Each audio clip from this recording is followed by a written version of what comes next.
live. Hello, Erik. Welcome to the New Baltic Hospitality Forum, our last session. Going to be very energized. I know, small task. Welcome, Erik. I'm so happy to have you join us, albeit virtually, but I'm sure knowing you, we're going to be drinking somewhere at some part of the world very, very soon and having some fun times. So first of all, welcome and thanks so much for taking the time. Thank you. Thank you. It's a pity not to be able to be in Tallinn, but soon enough, hopefully. Exactly. So we're going to have a great chat, talk about a bit of your background and how you're a designer, or actually a fisherman trapped in a designer's body, or sometimes vice versa, and all the great work that you and your studio has done, and really kind of get the sense of why storytelling and design matter so much for the customer experience. Because I think, especially right now, people have time to take a step back and really think what they should do differently once customers start coming back. And I think that's an important point to touch upon. So maybe we can start just a bit of your background, Erik. Yeah, as you put it very well, I'm a fisherman trapped in a hotel designer's body or a restaurant designer's body. And my education and background is art from Florence in Italy. Kind of getting a foundation from the Renaissance, and I have been running this studio now almost for 30 years. That's hence the gray beard. So that's not lockdown related. No, it could have been. I'm from Sweden, so I'm Norwegian, but I'm from Sweden, so we didn't have a proper lockdown here. But we are a bunch of really nice, creative people here in Gothenburg, and we work in all 5 different continents in the world with hotel projects and restaurant projects. And how did you end up doing hospitality design, both restaurants and hotels? We started out by meeting some good friends in, Swedish people in the school in Florence in Italy. And then we decided to start up an art collective with 5 artists. And not only working with art, also designing stuff, and very much in the kind of background thought of the Renaissance, doing marketing, doing interior design. And the project the people that we knew was people from the restaurant business. And I really fell in love with it. So I've been like a hang around since then. It's really mystical to try to figure out the X factor and how people's hearts should beat faster, and how you irrationally would choose that restaurant before the neighbor restaurant or the other options you have in the same city. It's fascinating. So that's why. And when we split up the art collective in 1991, I started this company that I run now. And I decided also that we should be niched towards the industry I love so much. Mm-hmm. So maybe we can go through some of your projects that have just a beautiful narrative and storytelling element, because everything you do with your team has so much detail and depth to it, and a lot of stories looking back at you when you do walk into the spaces that you've designed. So I know you have some great images prepared, so off you go. Thank you. Well, yeah, we could do that. It's always better to watch images. Exactly. Let's see. Okay, I have to do like this. Well, that's me. And you see in the background there, after 30 years, I started we kind of jumped to the other side of the fence and became part owners of a hotel. And it's the little lighthouse you see in the background. I'm going to talk more about that later. But this is maybe a spur dog, one of the normal common species of sharks in Sweden. While I'm kind of thinking of the concept of the hotel behind at the same time. These are some different, the green image there is from Riga, the grand poet that we did some years ago. And I'll get in depth with, right now we are on the drawing table. We have projects on 4 different continents. Normally we work with independent hotels with kind of a strong identity that wanted to compete on their own premises and merits. I'll give you some examples. This is our kind of easy philosophy. We don't shoot a film before you write a script. This is our philosophy we really believe that you should determine the emotional argumentation why people should fall in love with it before you start to invest. It's almost like the purpose of an architectural drawing to be able to see the house and the building before it exists. And this is something we do together with our clients to find the story and the essence and the personality of this being that's going to be this hotel. And of course, to end up with this story, you need to examine the neighborhood. You need to know consumer trends. You need to study the history of the building. You need to know the capability of your client. What are they able to manage? So this is always where we start. And to give you an example, this is a project we did in Switzerland, in Gstaad, which is one of the more expensive resorts in Switzerland. And our client came with, it's the former Steigenberg, a German hotel chain that operated this hotel. And my client, he bought it, and he had such a beautiful idea that we really fell in love with. And he wanted to do an all-inclusive resort with not with the food, but with the activities, because he realized that most of the families that were interested in going skiing with their kids, their parents didn't take them. So that market is much, much larger. New people that wanted to try it out. So if you stay here, all the skiing, the ski pass, the guides, the dog sleighs, the mountain bikes, with the training is included. And hus means your local den in the local German accent that you have there. So we, what we basically did, we really tried to open up the huge room that's the lobby area, and we took away a lot of walls, and we put a lot of different functions into this. One is to the reception, of course, and the bar and the mouth of the restaurant, but also the guide company and the equipment rental. So you in summer you exit under a bunch of bicycles, and in the winter you see skis everywhere.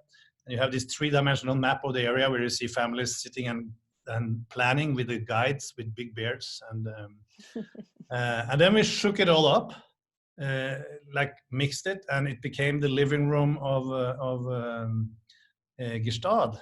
And we also made it as informal as we could, because it was extremely formal, the whole village of Gstaad.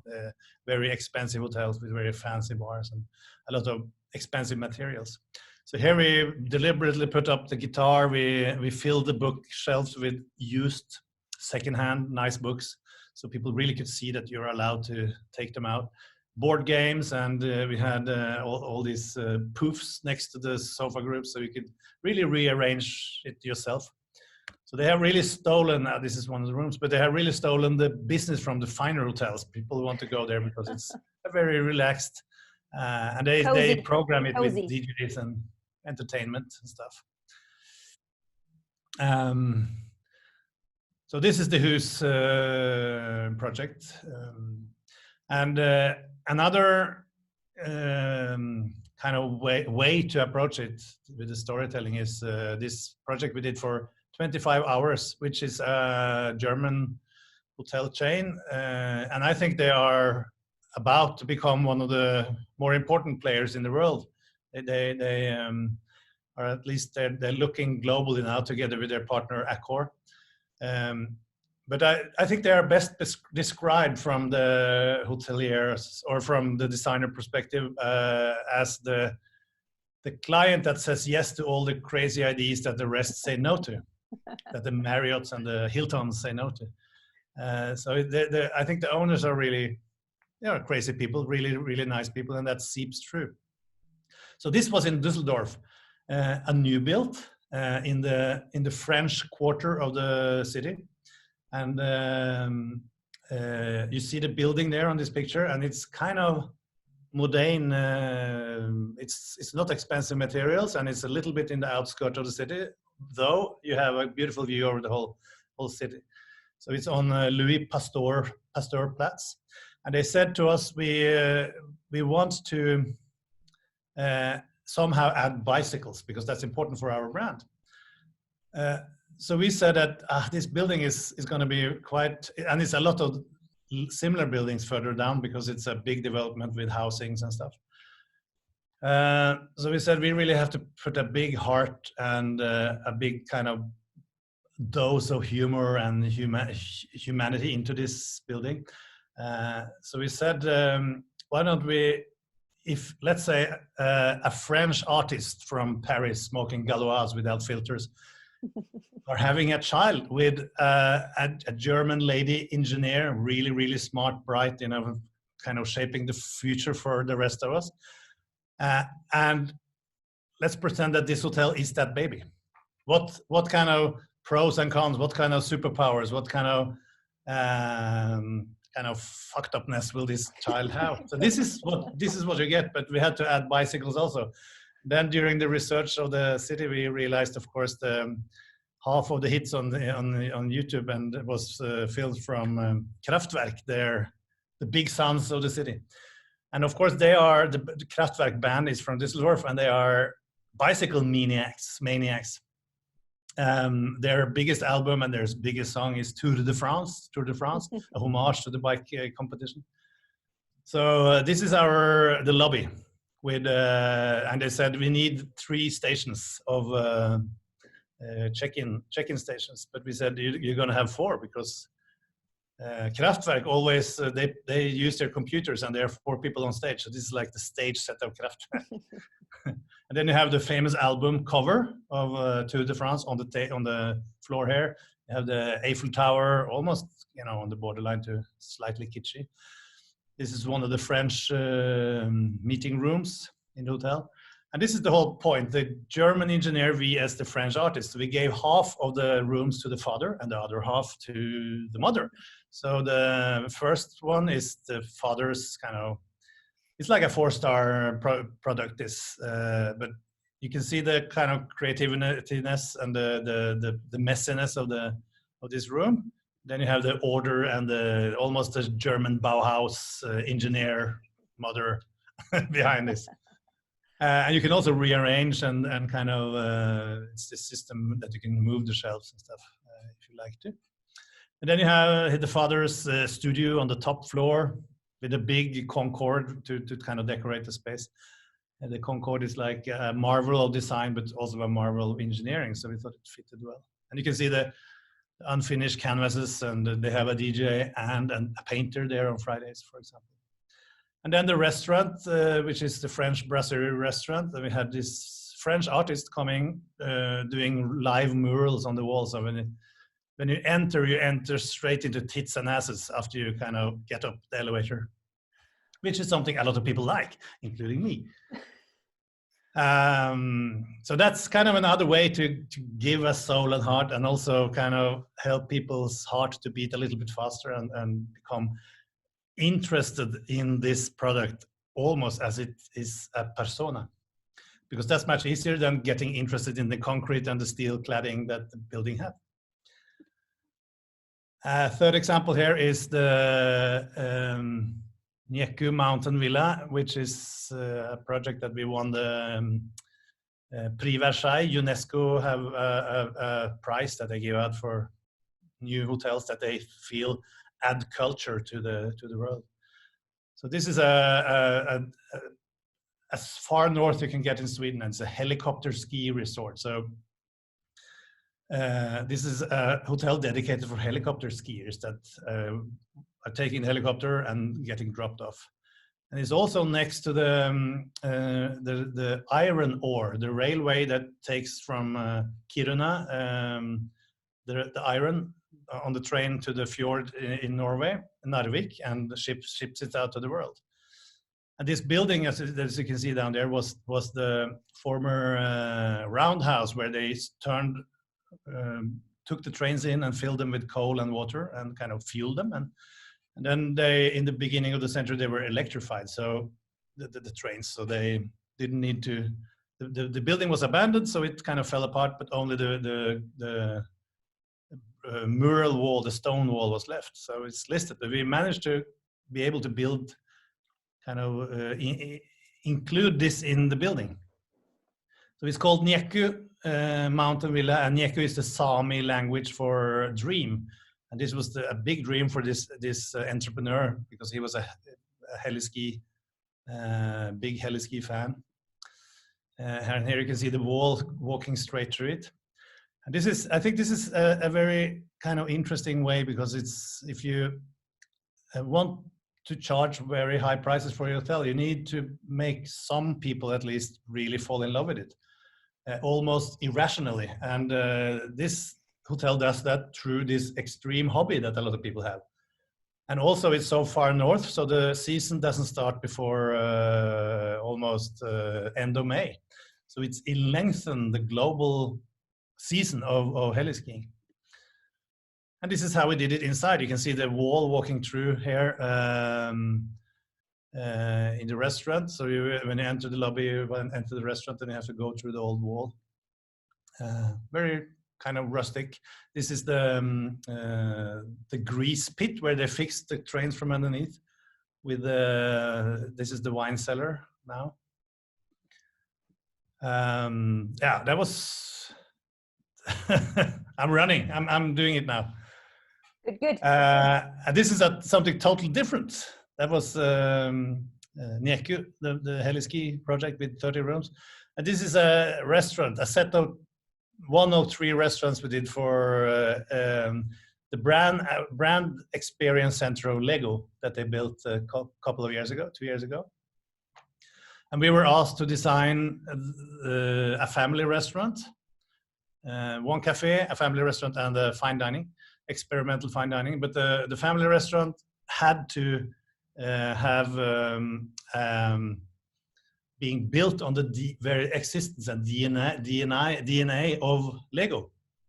So we came up with this crazy, lots of pictures of the building. This idea that there was like a big change in the success of Lego in 1982 when they invented the minifigures, the small minifigures, right?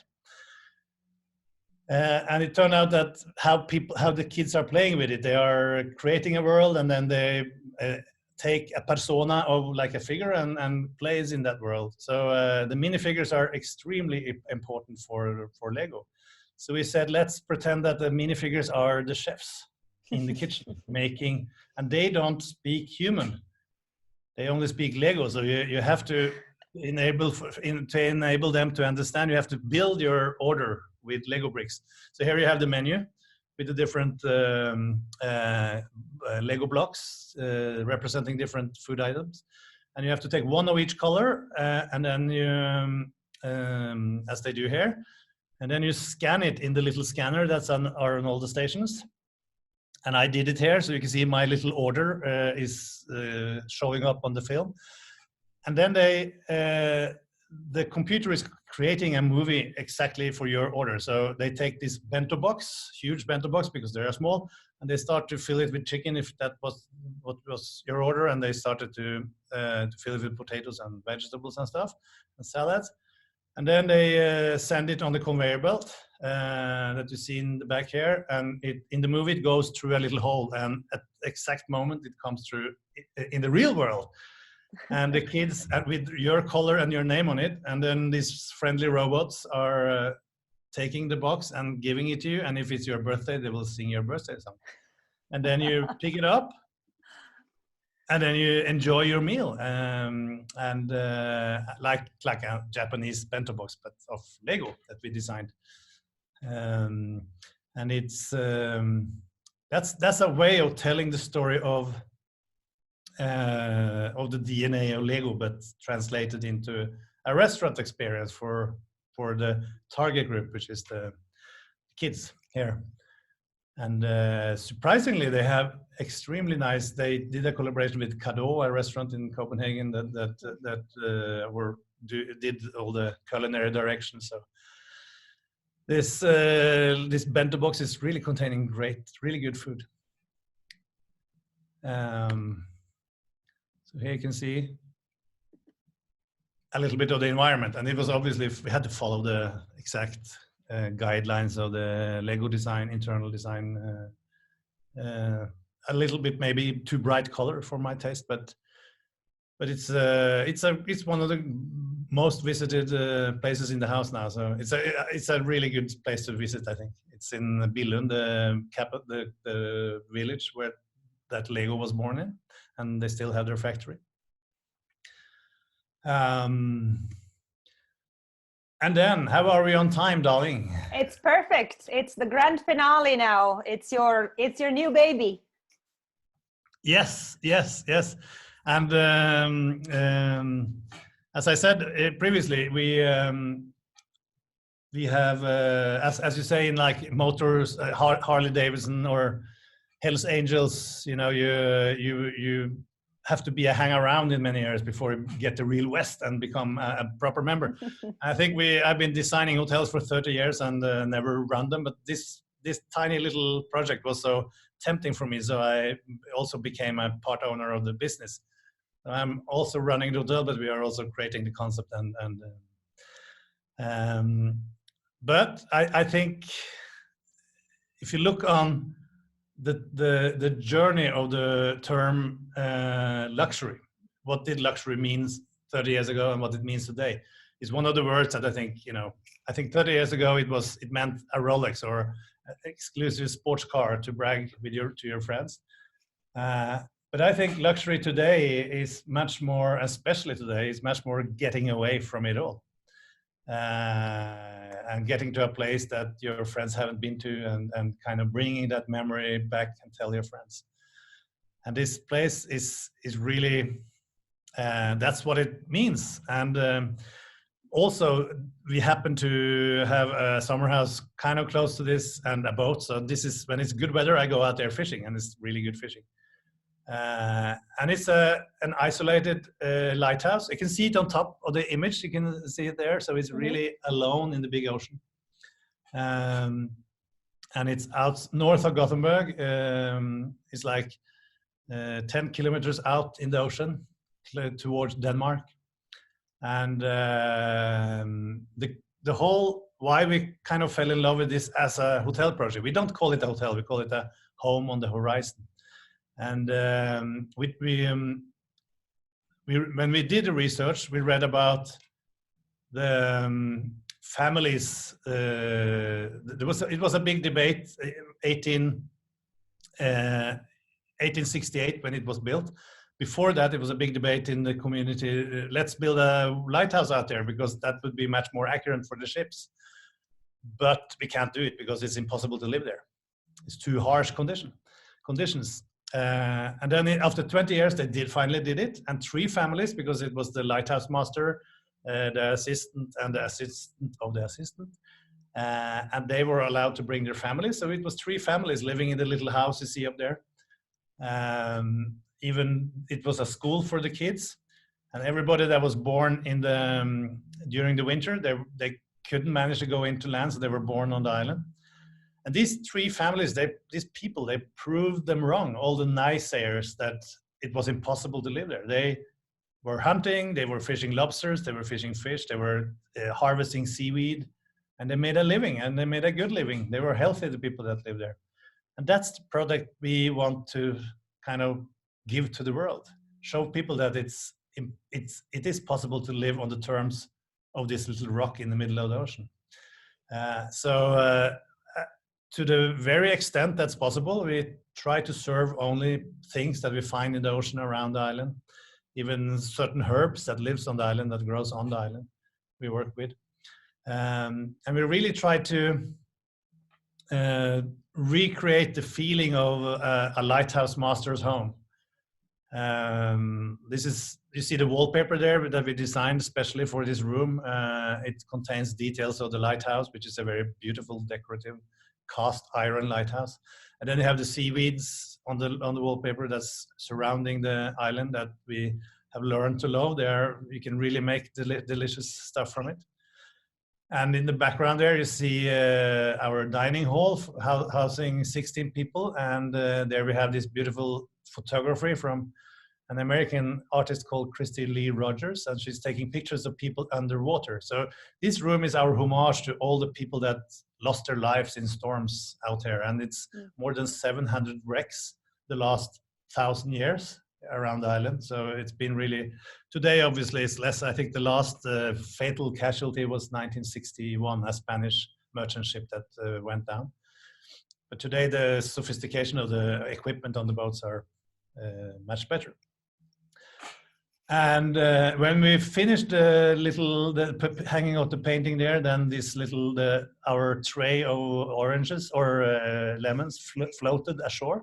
We found this driftwood piece that became so it feels like the island is helping us to kind of design this.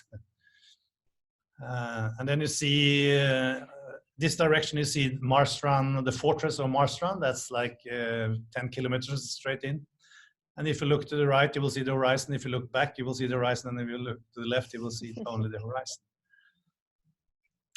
And we really try to work with vintage furniture, and this table we tailor-made in that room with old planks that we found on the island, actually, in a warehouse. So beautiful. It's very simple, but it's so this is like, rather than being a hotel, it's actually try to live on the terms of the island. Try to taste its, have a swim in the ocean, and help to pull up the lobster traps and go out fishing. And you have to eat what you catch. And if you don't catch anything, maybe it's going to be potatoes for dinner, you know. Well, Erik, and with that, I have to also wrap it up, because otherwise we'll be cut off before I can say thank you. It's been so great. I've seen, besides the island, I've seen a lot of the images before, but I always love your storytelling, because you just do it so well, and you really gave the essence of what the project has been about, and all the sort of stories that come through it. So thank you so much, Erik, for sharing it with us. Thank you. It's been my pleasure. And thank you everyone who's watched today and been with us the whole day or a little bit of the day. All these sessions can be rewatched for up to a week on the same platform. We've had total 412 people register. So thank you so much for having faith in us. Thank you to my team. We're going to be communicating things we're going to be doing in the meantime, leading up to our new event in the spring, where we're going to look at other regions, including the Middle East, as an inbound market, and a lot of other great developments ahead. So thank you so much for a great day. Thank you again, Erik, and everyone who's watched and contributed. Thank you, and bye from me as well. Perfect. Bye-bye. Okay. You can go to sleep now, darling. I've been up since 5, Erik. It's crazy, because it's UK time, right? And Estonia is 2 hours ahead. I love this photo. Yeah, isn't it good? It's amazing.